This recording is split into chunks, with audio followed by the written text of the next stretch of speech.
हरे कृष्णा। ओम नमः शिवाय। प्रिय भक्तों, स्वागत है आपका मेरे यूट्यूब चैनल पूजा पाठ में। भक्तों, आज मैं आपको शुक्रवार व्रत कथा सुनाने जा रही हूँ। शुक्रवार के दिन माता संतोषी की पूजा करके व्रत कथा के श्रवण करने से घर में सुख शांति वैभव की प्राप्ति होती है। संतोषी माता अपने भक्तों को हर संकट से बचाती हैं और परिवार में खुशहाली के लिए गुड़ चना का भोग लगा के प्रेम पूर्वक कथा को पूरा पढ़ना या सुनना चाहिए तथा शुक्रवार का व्रत करने वालों को इस दिन किसी भी प्रकार की खट्टी चीजें नहीं खानी चाहिए। कहा जाता है कि ऐसा करने से माँ संतोषी नाराज हो जाती हैं। तो आइए संतोषी माता से सुख शांति की कामना करते हुए कथा का श्रवण करें। एक बुढ़िया थी, उसके 7 बेटे थे। 6 कमाने वाले थे और एक कुछ भी नहीं कमाता था। वह निकम्मा था। बुढ़िया 6 की रसोई बनाती, भोजन कराती और उनसे जो कुछ जूठन बचती वो 7वें को दे देती। एक दिन वह पत्नी से बोला, देखो मेरी माँ मुझसे कितना प्रेम करती है, तो वह बोली क्यों नहीं करेंगी, वह आपको सबका जूठा जो खिलाती है। तो वह बोला, ऐसा नहीं हो सकता, जब तक मैं अपनी आंखों से ना देख लूं मैं मान नहीं सकता। कुछ दिन बाद त्योहार आया। घर में 7 प्रकार का भोजन और लड्डू बने। वह जांचने के लिए सिर दर्द का बहाना करके पतला वस्त्र सिर पर ओढ़े रसोई में सो गया। वह कपड़े में से सब कुछ देखता रहा। उसने देखा कि माँ ने उसके भाइयों के लिए सुंदर आसन बिछाया, हर प्रकार का भोजन रखा और उन्हें बुलाया। वह देखता रहा। जब सारे भाई भोजन करके उठे तो माँ ने उनकी झूठी थालियों से लड्डू के टुकड़े उठाकर एक लड्डू बनाया। जूठन साफ करके बुढ़िया माँ ने उसे पुकारा, बेटा 6 भाई भोजन करके गए, तू कब खाएगा? वह कहने लगा, माँ मुझे भोजन नहीं करना, मैं परदेश जा रहा हूँ। माँ बोली, कल जाता है तो आज ही चला जा। वह बोला, आज ही जा रहा हूँ। यह कहकर वह घर से निकल गया। चलते समय उसे पत्नी की याद आ गई। वह गौशाला में कंडे उपले बना रही थी। वह जाकर बोला, हम जावे परदेश, आवेंगे कुछ काल, तुम रहियो संतोष से धर्म आपनो पाल। वह बोली, जाओ पिया आनंद से, हमारो सोच हटाए, राम भरोसे हम रहें, ईश्वर तुम्हें सहाय। 2 निशानी आपन देख धरू में धीर, सुधिमति हमारी विसर, हो रखियो मन गंभीर। वह बोला, मेरे पास तो कुछ नहीं, यह अंगूठी है सो ले ले और अपनी कुछ निशानी दे दे। वह बोली, मेरे पास क्या है, एक गोबर भरा हाथ है। यह कहकर उसकी पीठ पर गोबर के हाथ की थाप मार दी। वह चल दिया। चलते चलते दूसरे देश पहुंचा। वहां एक साहूकार की दुकान थी। वहां जाकर कहने लगा, भाई मुझे नौकरी पर रख लो। साहूकार को जरूरत थी, बोला रह जा। लड़के ने पूछा, तनख्वाह क्या दोगे? साहूकार ने कहा, काम देख के दाम मिलेंगे। अब वह सुबह के 8 बजे से लेकर रात के 10 बजे तक नौकरी करने लगा। कुछ ही दिनों में वह सारा कामकाज अच्छे से करने लगा। सेठ ने काम देखकर उसे आधे मुनाफे का हिस्सेदार बना दिया। वह कुछ वर्षों में बहुत बड़ा सेठ बन गया और मालिक सारा कारोबार उस पर छोड़कर चला गया। उधर उसकी पत्नी को सास ससुर दुख देने लगे।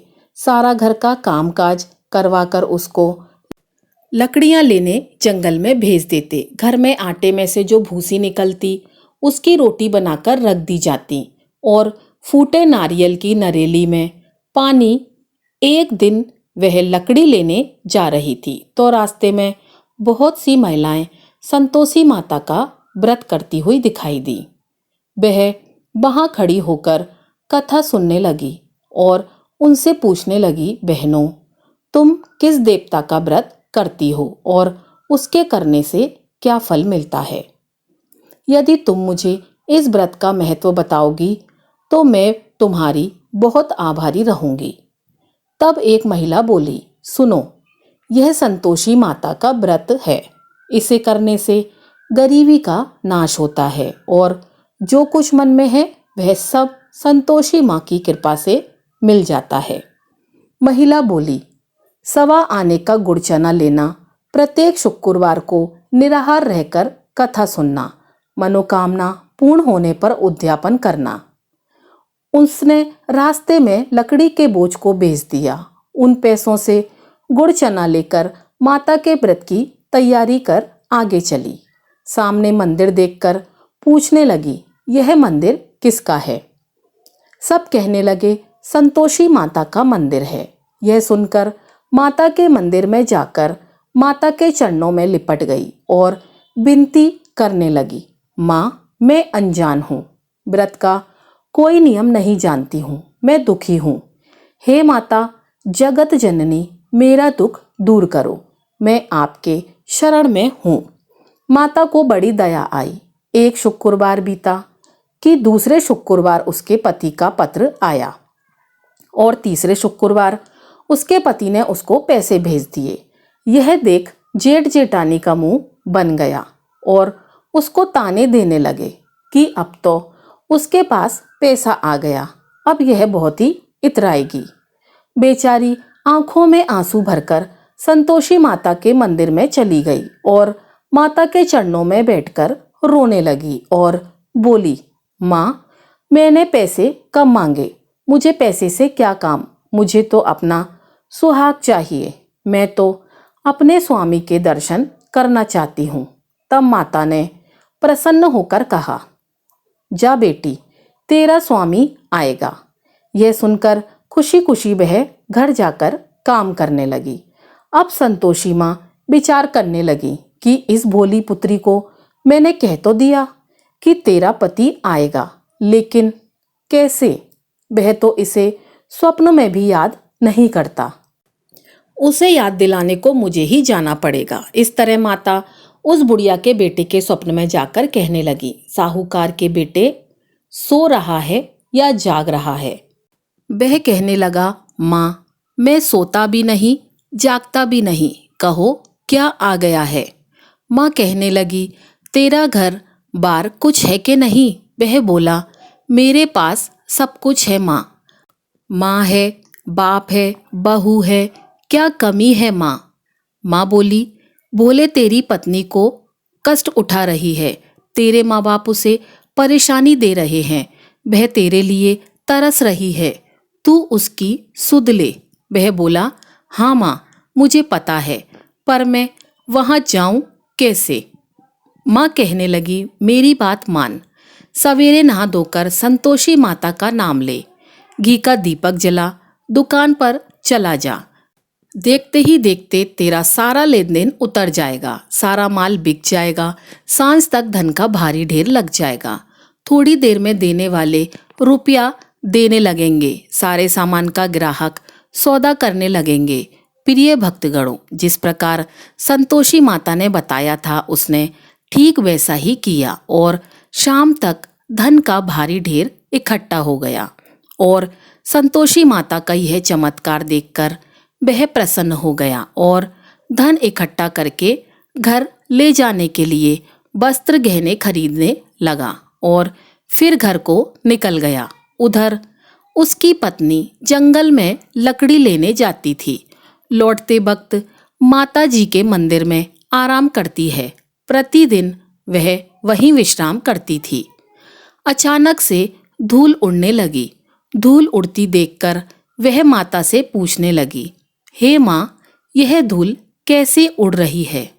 माँ ने कहा, हे पुत्री, तेरा पति आ रहा है, अब तू ऐसा कर कि लकड़ी के 3 ढेर तैयार कर, एक नदी के किनारे रख, दूसरा मेरे मंदिर में रख और तीसरा अपने सर पर रख। तेरे पति को लकड़ियों का गट्ठर देखकर तेरे लिए मोह पैदा होगा, वह यहाँ रुकेगा, नाश्ता पानी खाकर माँ से मिलने जाएगा।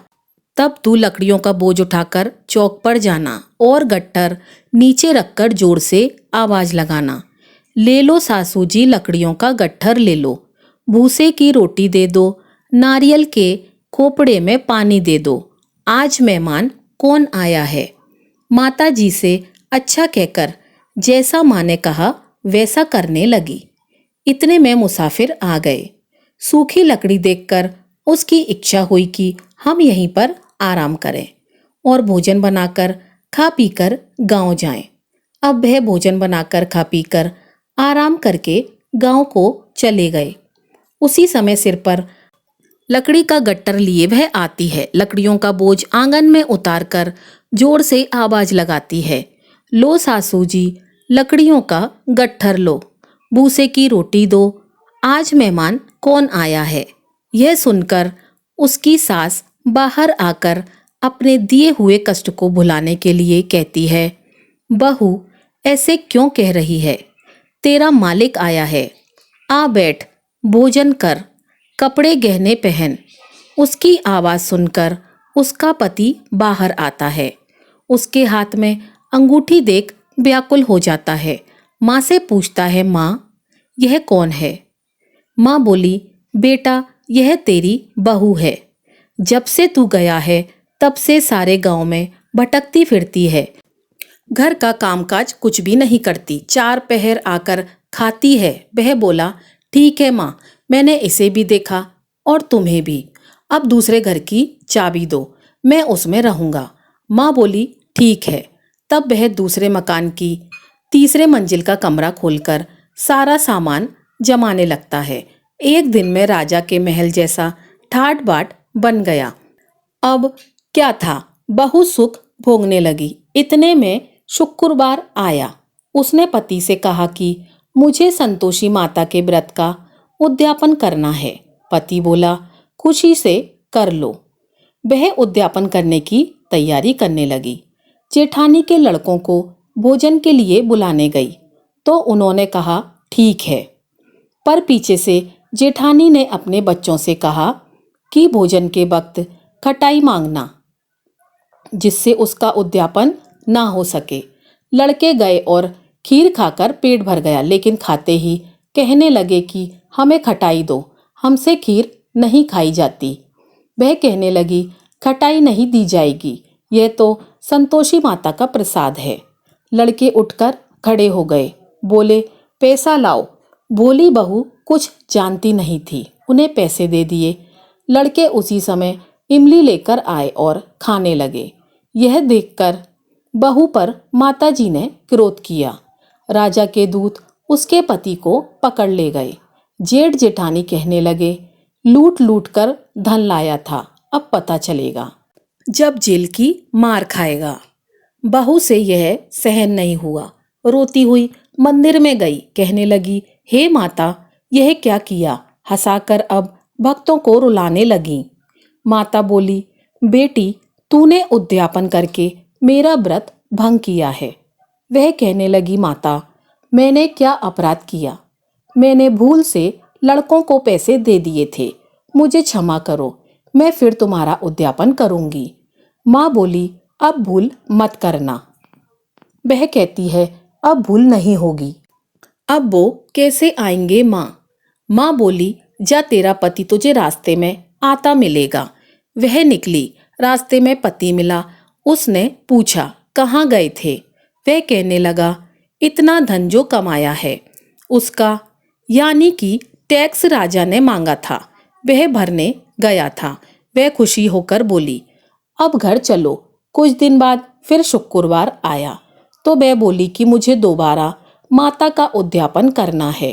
पति ने कहा, करो। बहू फिर जेठ के लड़कों को भोजन को कहने गई। जेठानी ने एक दो बातें सुनाई और फिर अपने लड़कों से कहा कि तुम सब लोग पहले ही खटाई मांगना। अब तो लड़के भोजन से पहले कहने लगे, हमें खीर नहीं खानी, हमारा जी बिगड़ता है, कुछ खटाई खाने को दे दो। वह बोली, खटाई किसी को नहीं मिलेगी, आना हो तो आओ। वह ब्राह्मण के लड़के लाकर भोजन कराने लगी। दक्षिणा की जगह उनको एक एक फल दिया। संतोषी माता प्रसन्न हुई, माता की कृपा हुई। 9वें मास में उसे सुंदर पुत्र प्राप्त हुआ। पुत्र को पाकर प्रतिदिन माता जी के मंदिर को जाने लगी। माता ने सोचा, यह रोज आती है, आज क्यों ना इसके घर चलूं। यह विचार करके माता ने भयानक रूप बनाया। गुड़ चने से सना हुआ मुख, ऊपर सूंड के समान होंठ, उस पर मक्खियां भिनभिना रही थीं। देहली पर पैर रखते ही उसकी सास चिल्लाई, देखो रे, कोई चुड़ैल या डाकिनी आ रही है, लड़कों इसे निकालो, नहीं तो किसी को खा जाएगी। लड़के भागने लगे, चिल्लाकर खिड़की बंद करने लगे। बहू रोशनदान में सब देख रही थी और खुशी से चिल्लाने लगी, आज मेरी माताजी मेरे घर आई हैं, वह बच्चे को दूध पीने से हटाती है। इतने में सास का क्रोध फूट पड़ा। वह बोली, क्या हुआ है? बच्चे को पटक दिया। इतने में माँ के प्रताप से लड़के ही लड़के नजर आने लगे। वह बोली, माँ, मैं जिसका व्रत करती हूँ यह संतोषी माँ है। सबने माता जी के चरण पकड़ लिए और विनती कर कहने लगे, हे माता, हम नादान हैं, तुम्हारा व्रत भंग करके हमसे बड़ा अपराध हो गया है। माता, आप हमारा अपराध क्षमा करो। इस प्रकार माता प्रसन्न हुई। हे संतोषी माता, बहू को प्रसन्न हो जैसे फल दिया वैसा फल अपने सभी भक्तों को देना। इस कथा कहानी को कहते सुनते हुंकारा भरते सबका कल्याण करना। प्रेम से बोलिए, संतोषी माता की जय। तो प्रिय भक्तों, अब आइए सुनते हैं शुक्रवार की दूसरी कथा। एक समय की बात है, एक नगर में किसान, ब्राह्मण और वैश्य जाति के तीनों लड़कों में परस्पर गहरी मित्रता थी। उन तीनों का विवाह भी हो गया था। ब्राह्मण और किसान के लड़कों का गौना हो गया था, परंतु वैश्य के लड़के का गौना नहीं हुआ था। एक दिन किसान के लड़के ने वैश्य के लड़के से कहा, हे मित्र, तुम गौना करा के अपनी स्त्री को घर क्यों नहीं लाते? स्त्री के बिना घर सूना लगता है। वह बातें वैश्य के लड़के को जच गई। वह कहने लगा कि मैं अभी जाकर गौना कराकर ले आता हूँ। ब्राह्मण के लड़के ने कहा, अभी मत जाओ, क्योंकि शुक्र अस्त हो गया है, जब उदय हो जाए तब जाकर ले आना। परंतु वैश्य के लड़के को ऐसी जिद हो गई कि वह किसी प्रकार से नहीं माना। जब उसके घर वालों ने सुना तो उन्होंने भी उसे बहुत समझाया, परंतु वह किसी प्रकार से नहीं माना और अपने ससुराल चला गया। उनको आया हुआ देखकर ससुराल वाले भी चकरा गए। जवाई का स्वागत सत्कार करने के बाद उन्होंने पूछा, आपका कैसे आना हुआ? वैश्य पुत्र बोला कि मैं अपनी पत्नी को विदा कराने के लिए आया हूँ। ससुराल वालों ने भी उसे बहुत समझाया कि इस दिन शुक्र अस्त है, उदय होने पर ले जाना, परंतु उसने एक नहीं सुनी और पत्नी को ले जाने का आग्रह करता रहा। जब वह किसी प्रकार न माना तो उन्होंने लाचार होकर अपनी पुत्री को विदा कर दिया। वैश्य पुत्र पत्नी को एक रथ में बिठाकर अपने घर की ओर चल पड़ा। थोड़ी दूर जाने के बाद मार्ग में उसके रथ का पहिया टूटकर गिर गया और बैल का पूरा पैर टूट गया। उसकी पत्नी भी गिर गई और घायल हो गई। जब आगे चले तो रास्ते में डाकू मिले। उनके पास जो धन, वस्त्र तथा आभूषण थे वह सब उसने छीन लिए। इस प्रकार अनेक कष्ट का सामना कर जब पति पत्नी अपने घर पहुंचे तो घर आते ही वैश्य के लड़के को सर्प ने काट लिया। वह मूर्छित होकर गिर पड़ा। तब उसकी स्त्री अत्यंत विलाप करके रोने लगी। सेठ ने अपने पुत्र को वैद्य को दिखाया तो वैद्य कहने लगे, यह 3 दिन में मृत्यु को प्राप्त हो जाएगा। जब उसके मित्र ब्राह्मण के लड़के को सारी बात पता लगी तो उसने घर जाकर सनातन धर्म की परंपरा के अनुसार जिस समय शुक्र अस्त हो तो कोई भी अपनी स्त्री को नहीं लाता, परंतु यह शुक्र के अस्त में भी स्त्री को विदा करके ले आया। इस कारण सारे विघ्न उपस्थित हुए हैं। यह सब बात बताई और कहा कि यदि यह दोनों ससुराल वापस चले जाएं और शुक्र के उदय होने पर पुनः आवे तो निश्चय ही विघ्न टल सकता है। सेठ ने अपने पुत्र और उसकी पत्नी को शीघ्र ही उनके ससुराल वापस पहुंचा दिया। वहां पहुंचते ही वैश्यपुत्र की मूर्छा दूर हो गई। साधारण उपचार से ही सर्प विष से मुक्त हो गया। अपने दामाद को स्वस्थ देखकर ससुराल वाले अत्यंत प्रसन्न हुए। वैश्यपुत्र अपने ससुराल में स्वस्थ हो गया और जब शुक्र का उदय हुआ तब हर्षपूर्वक उसके ससुराल वालों ने उसको अपनी पुत्री सहित विदा किया। इसके पश्चात पति पत्नी दोनों घर आकर आनंद से रहने लगे। शुक्रवार व्रत को करने से अनेक विघ्न दूर होते हैं। शुक्रदेव की कृपा से सब मंगल होता है। तो प्रेम से बोलिए जय माता दी, संतोषी माता की जय। तो दोस्तों, यह थी हमारी आज की कथा। अगर आपको कथा अच्छी लगी हो तो वीडियो को लाइक कीजिएगा और चैनल को सब्सक्राइब कीजिएगा। आपका दिन शुभ हो।